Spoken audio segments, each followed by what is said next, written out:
네, 오늘 본문의 말씀을 통해서 언약의 신실하신 하나님에 대해서 더 깊이 묵상하고 우리가 그 하나님의 언약의 신실한 백성으로 부름받았음을 또 다짐하면서 함께 기도하는 이 시간이 되었으면 합니다.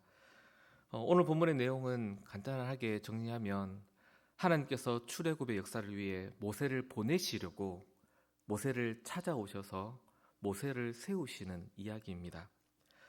먼저 하나님께서 왜 모세를 찾아오셨는지 모세에게 직접 밝히십니다. 7절에서 10절까지입니다. 간단하게 그냥 한마디로 정리하면 애굽에서 고통 중에 있는 그 이스라엘을 구원하시려고 모세를 찾아오셨고 모세 너를 통해 이 일을 하겠다라고 하나님이 그렇게 밝히셨습니다. 그 일을 하시려고 하나님이 모세를 찾아오신 것이죠. 지금 하나님께서 이 모세를 찾아오심은 모세가 애굽을 떠난 지 40년이 지난 후입니다. 지금 모세 나이 80입니다. 이스라엘이 거절했던 이 구원자를 하나님은 다시 찾아오셔서 그들의 구원자, 속량자로, 관리로 세우시려고 그렇게 하나님이 지금 열심을 내시는 겁니다. 오늘 본문을 보면서 우리가 반드시 기억해야 할 것이 뭐냐면 하나님께서 모세를 찾아오셔서 이 일을 하심이 하나님이 여전히 언약의 신실하신 하나님으로 열심을 내는 일이라는 겁니다. 이는 출애굽기부터 그 앞에 창세기부터 오늘 본문까지 계속해서 성경 전체에서 넘쳐나는 사실입니다. 창세기 전체가 하나님이 그 언약을 지키시는 하나님의 역사로 소개되었고 그래서 출애굽 시작할 때도 하나님의 그 언약의 신실하심의 열심을 소개하는 이야기로 문을 열었었습니다. 400년 동안 애굽의 학대 속에서도 이스라엘은 계속해서 번성했다고 모세의 출생과 애굽의 왕자로 들어가기까지 그 모든 과정들도 하나님이 언약을 지키시는 사건이었다라고 그렇게 계속해서 모세는 직접 이 창세기와 출애굽기 기록을 하면서 이스라엘 애굽에서 구원하시는 하나님은 언약의 신실하신 하나님으로 이 모든 역사를 주도하셨노라 계속해서 강조하면서 이 이야기를 해가고 있는 것이었습니다. 그리고 백성들이 거절한 이 모세를 하나님이 다시 찾아오셔서 그들이 거절했던 자를 하나님이 지도자로 세우시는 건 역시 하나님께서 언약을 지키시는 일이라고 하는데 이 증거가 본문에 가득히 넘쳐납니다. 먼저 오늘 본문 시작하는 바로 앞에 2장 끝날 때 뭐라고 끝이 났냐면 이스라엘이 애굽에서 부르짖는 그 부르짖음을 들으시고 하나님은 언약을 기억하신 분이시라고 그렇게 끝마쳤었습니다. 그리고 이제 오늘 본문이 시작되는 거죠.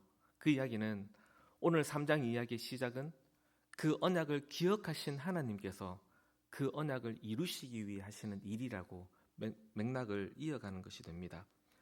또한 오늘 본문 안에서도 더욱 구체적으로 드러나는데 6절에 보시면 하나님께서 모세에게 당신을 소개하시면서 뭐라고 소개하셔요? 나는 아브라함과 이삭과 야곱의 하나님이시라고 창세기 이야기를 요약해서 이 세 사람의 이름으로 요약하시면서 자기를 소개하십니다.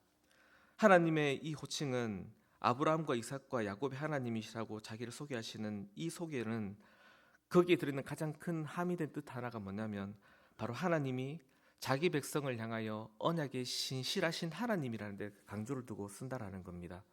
이스라엘 백성들을 향하여서 나는 너희 조상 아브라함과 이삭과 야곱의 하나님이다. 그래서 하고 싶은 말이 뭐냐면 너희 조상들을 향해서 언약에 신실하셨던 내가 이제 너희를 찾아와서 그 언약에 여전히 신실하겠다고 그렇게 강조를 두면서 하나님이 쓰시는 이름이 바로 이 세 사람의 이름입니다. 또한 이 언약에 신실하신 하나님은 오늘 본문 3장 2절부터 하나님이 부르는 신명에서도 나타납니다. 3장 2절부터 출애굽기는 드디어 여호와라는 이름을 본격적으로 사용하기 시작합니다. 1장, 2장을 다시 한번 읽어보시면 출애굽기 1, 2장에서는 여호와라는 이름이 쓰이지 않았었습니다. 계속 하나님의 언약의 신실하심을 일한다고는 하면서도 하나님이라고 소개했었는데 3장 2절부터 본격적으로 여호와를 계속해서 또 사용해 갑니다. 이 여호와라는 이름 역시 아시는 대로 자기 백성을 향해 언약의 신실하신 하나님이라는 뜻이 바로 이 여호와라는 이름입니다. 계속해서 하나님께서 언약의 신실하심을 계속 강조하고 있는 거죠. 또한 하나님께서 그렇게 자기 백성을 향하여, 특별히 이 이스라엘을 향하여 언약의 신실하신 하나님으로서 지금까지 이 모든 역사를 이루어 오셨다라는 이 사실은 오늘 하나님께서 모세를 특별한 방법으로 찾아오시는 그림에서도 나타납니다. 여러분, 오늘 하나님께서 모세를 어떤 방법으로 찾아오셨어요? 떨기나무라는 그 나무에 불을 붙여서 이 모세를 부르심으로 찾아오셨습니다. 근데 이 불붙은 떨기나무를 보면 특별한 두 가지 특징이 하나 있습니다. 가장 큰 특징 하나는 뭐냐면, 오늘 모세가 하나님을 만나러 가게 된 배경을, 이유를 한마디로 말하면 불구경하러 갔다가 만났어요. 모세가 하나님의 산 호렙에 이르러서 갑자기 눈에 뭐가 하나 보였는데 불붙은 떨기나무가 보인 겁니다. 근데 그 나무를 가만히 보면서 모세가 이상한 거예요. 뭐가요? 나무에 불이 붙으면 둘 중에 하나거든요. 그 불이 번지든지 아니면 타다가 꺼지든지 둘 중에 하나여야 되는데, 이 떨기나무의 불은 그 나무가 타지도 않고 그냥 가만히 있는 겁니다. 그래서 본문에 보시면 이 사실이 강조됩니다. 어찌하여 저 나무가 타지 않느냐고. 그래서 모세가 그거 내가 보고 오겠다 하고 그거 보러 갔는데 하나님이 부르신 것이었죠. 여러분, 왜 불붙은 떨기나무는 타지 않았을까요? 그것이 이 나무가 갖는 두 번째 그 이유가 바로 이 나무가 갖는 큰 특징으로서 오늘 본문에 또 한 번 강조되는 겁니다. 바로 이 불 가운데, 그 불 가운데 하나님이 함께 계시기 때문입니다. 불이라는 건 하나님의 위엄을 나타내기도 합니다. 근데 전체 오늘 정황상 이 불에는 또 다른 의미 하나가 들어있음을 생각하게 됩니다. 이 가시나무 떨기에 붙어있는 불은 바로 이스라엘이 애굽에서 겪는 고난을 상징하는 불이 되기도 한다라는 겁니다. 훗날 이 애굽을 부르는 별명 하나가 쇠풀무입니다. 애굽은 이스라엘에게 마치 쇠풀무같이 고난을 준 곳이라고 말하는 거죠. 애굽의 모든 학대와 고난이 이스라엘에게는 불과 같은 환란이었다라는 겁니다. 여러분, 그런데 그 환란 속에서 이스라엘은 사라졌습니까? 안 사라졌습니까?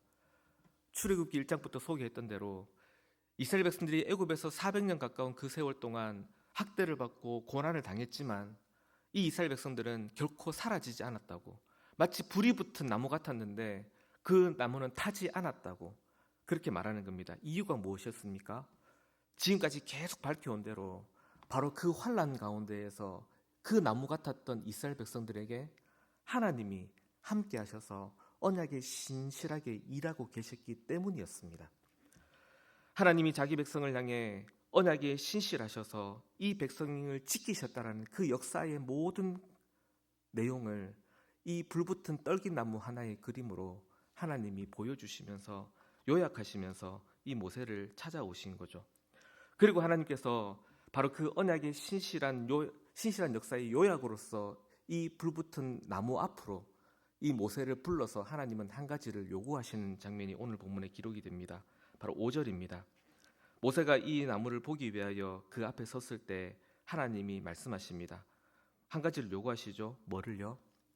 내가 선 곳은 거룩한 곳이니 내 발에서 신을 벗으라고. 여러분, 신을 벗는다는 게 어떤 의미일까요? 너가 선 곳은 거룩하기 때문에 이제 네 발에서 신을 벗어야 한다. 지금까지는 이 거룩한 땅에 이르기 전까지는 너가 네 신을 신고 네 마음대로 돌아다니지 않았느냐. 그런데 이제 여기서는 네 마음대로 하면 안 된다라는 겁니다. 그곳이 어떤 곳입니까?